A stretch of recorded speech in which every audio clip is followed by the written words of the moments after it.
வாரண்டினா என்ன ஏதுன்னு கடையிலையும் வாங்கும்பொழுது கேட்டுக்கோங்க. அதெல்லாம் சும்மா வேஸ்ட்டு தான். லேட்டெக்ஸை பொறுத்த வரைக்கும் இந்த கோவிட்க்கு அப்புறம் நிறைய உள்ளே வந்துருச்சு. நிறைய பிராண்டு வந்துருச்சு. பிராண்டுன்னு சொல்ல முடியாது. ஃபேப்ரிகேட்டர் வந்துட்டாங்க. மேனுஃபேக்சரர் வச்சிருக்கிறது தான் பிராண்டுங்க. இப்போ ஃபேப்ரிகேட்டர் வாங்குறாங்க. என்றைக்கு வேணுனாலும் அவங்க காலி பண்ணி போக வாய்ப்புகள் இருக்குது.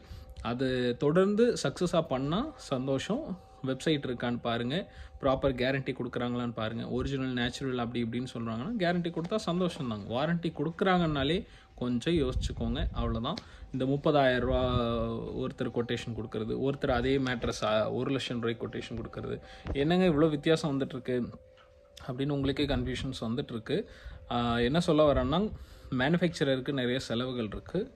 சின்ன ஒரு மார்ஜின் வச்சா தான் அடுத்தடுத்து ஃப்யூச்சருக்கு ரன் பண்ண முடியும். ஃபேப்ரிகேட்டருக்கு பெரிய இன்வெஸ்ட்மெண்ட் கிடையாது. மெட்டீரியல் வாங்குறாங்க, கவர் போடுறாங்க, இமிடியேட்டாக சேல் பண்ணுறாங்க, வேலை முடிஞ்சது. அவங்க கேரண்டி கொடுக்க மாட்டாங்க. பிராண்ட் நேம் அப்படின்னு ஒன்று வச்சுக்கவும் தேவையில்லை.